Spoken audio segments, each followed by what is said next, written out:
ગુજરાતના ભાવનગરમાં જે લઠ્ઠાકાંડ સામે આવ્યો છે તેમાં હવે બીજા એક મહત્વના સમાચાર સામે આવી રહ્યા છે, જેમાં ભાવનગરના જે જેલ રોડ છે તેની સામે જે સરકારી ક્વાર્ટર્સ આવેલું છે ત્યાં સરકારી ક્વાર્ટર્સમાંથી મોટી સંખ્યામાં આ ડુપ્લિકેટ નકલી ઝેરી દારૂ મળી આવ્યો છે। હવે આ દારૂ ત્યાં કોણે મૂક્યો, કેવી રીતે ત્યાં પહોંચ્યો અને સરકારી ક્વાર્ટરમાં આ દારૂ આવ્યો કેવી રીતે, તમામ વિશે વિગતે ચર્ચા કરીએ। નમસ્કાર, તમે જોઈ રહ્યા છો ચક્રવાત ન્યૂઝ, હું આપની સાથે હેમંત।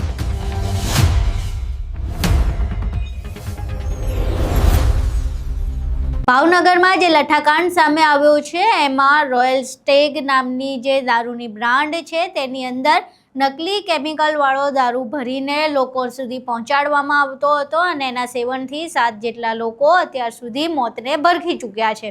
હવે આ જે સમગ્ર ઘટના સામે આવી છે એના કારણે આખા ગુજરાતભરમાં ચર્ચાનો મુદ્દો બન્યો છે આ લઠ્ઠાકાંડ, અને આખા ગુજરાતમાં આ મુદ્દે હોબાળો થતાં હવે એક સઘન તપાસ શરૂ કરવામાં આવી છે પોલીસ વિભાગ દ્વારા અને સ્ટેટ મોનિટરિંગ સેલ દ્વારા। આજે સઘન તપાસ હાથ ધરવામાં આવી છે। તપાસની અંદર એક મહત્વની બીજી બાબત સામે આવી છે, જેમાં જે ભાવનગરનો જેલ રોડ છે તેની સામે એક સરકારી ક્વાર્ટર્સ આવ્યું હતું। એ સરકારી ક્વાર્ટર્સની અંદરથી મોટી સંખ્યામાં આ ડુપ્લિકેટ અને નકલી એવો ઝેરી દારૂ મળી આવ્યો છે।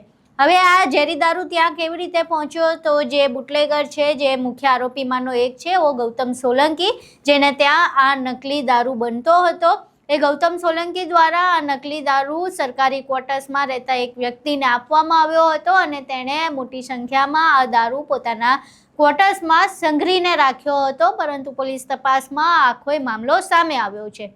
હવે પ્રશ્ન એ થઈ રહ્યો છે કે સરકારી ક્વાર્ટર્સમાંથી દારૂ મળ્યો છે એટલે કોઈ વ્યક્તિ પણ સરકારી જ હશે, તો પછી સરકારના જ કોઈ વ્યક્તિમાંથી આવી રીતે જો દારૂની હેરફેર કરવામાં આવે છે, બુટલેગરો સાથે મળીને કામ કરવામાં આવે છે, તો પછી જે એસએમસી છે અત્યાર સુધી શું કામ કરતું હતું, પોલીસ તંત્ર અત્યાર સુધી શું કામ કરતું હતું, તેમ એક ખૂબ જ મહત્વનો પ્રશ્ન ઊભો થાય છે। કારણ કે જો લઠ્ઠાકાંડ થાય અને ત્યારબાદ તમે 24 કલાકની અંદર આ બધી જ વસ્તુઓ કરી શકો છો, તો પછી જ્યારે લઠ્ઠાકાંડ નથી થતો તો એના પહેલાં એને અટકાવવા માટે તમે આ બધી વસ્તુઓ શા માટે નથી કરી શકતા, શા માટે તમને પહેલાં આ બધી બાબતોની ખબર નથી હોતી। આ સમગ્ર મામલે હાલ ખૂબ જ મહત્વના પ્રશ્નો ઊભા થઈ રહ્યા છે, પરંતુ પહેલાં તમે એ દ્રશ્યો જુઓ જેમાં સરકારી ક્વાર્ટર્સમાંથી મોટી સંખ્યામાં ડુપ્લિકેટ અને નકલી દારૂ મળી આવ્યો છે।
અહીં તમે દ્રશ્યો જોયા। હવે જે પ્રમાણે વાત કરી એ પ્રમાણે પોલીસ તંત્રની કામગીરી પર અને એસએમસીની કામગીરી પર ખૂબ જ ગંભીર પ્રશ્નો ઊભા થાય છે કે લઠ્ઠાકાંડ પછી તો તમે ખૂબ જ સારું કામ કરી રહ્યા છો, પરંતુ એના પહેલાં ક્યાંક કામમાં કચાશ રહી છે અને એના કારણે આટલા લોકોને જીવ ગુમાવવો પડ્યો છે।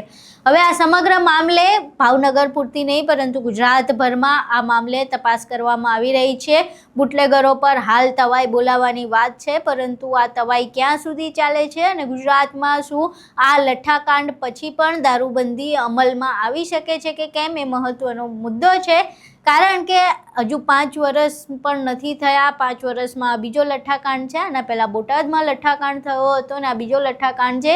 એટલે પ્રશ્ન થઈ રહ્યો છે કે શું પોલીસ વારંવાર આ પ્રકારે નિષ્ફળ જશે ને વારંવાર લઠ્ઠાકાંડમાં લોકોએ જીવ ગુમાવવો પડશે કે કેમ? શું આ તવાઈ ખાલી કામગીરી પૂરતી રહી જશે કે લોકોને બતાવવા પૂરતી રહી જશે કે અમે કામ કર્યું છે, અમે કાર્યવાહી કરી છે, કે હકીકતમાં ગુજરાત પોલીસ અને ગુજરાત સરકારને દારૂબંધી લાગુ કરવામાં કોઈ રસ પણ છે કે કેમ? આ તમામ પ્રશ્નો બાબતે તમારું શું માનવું છે? તમારા મંતવ્યો અમને કોમેન્ટ બોક્સમાં જરૂર જણાવજો. વિડીયો પસંદ આવ્યો હોય તો વિડીયોને લાઇક કરજો, શેર કરજો અને અમારી ચેનલને સબસ્ક્રાઈબ કરવાનું ભૂલશો નહીં. નમસ્કાર.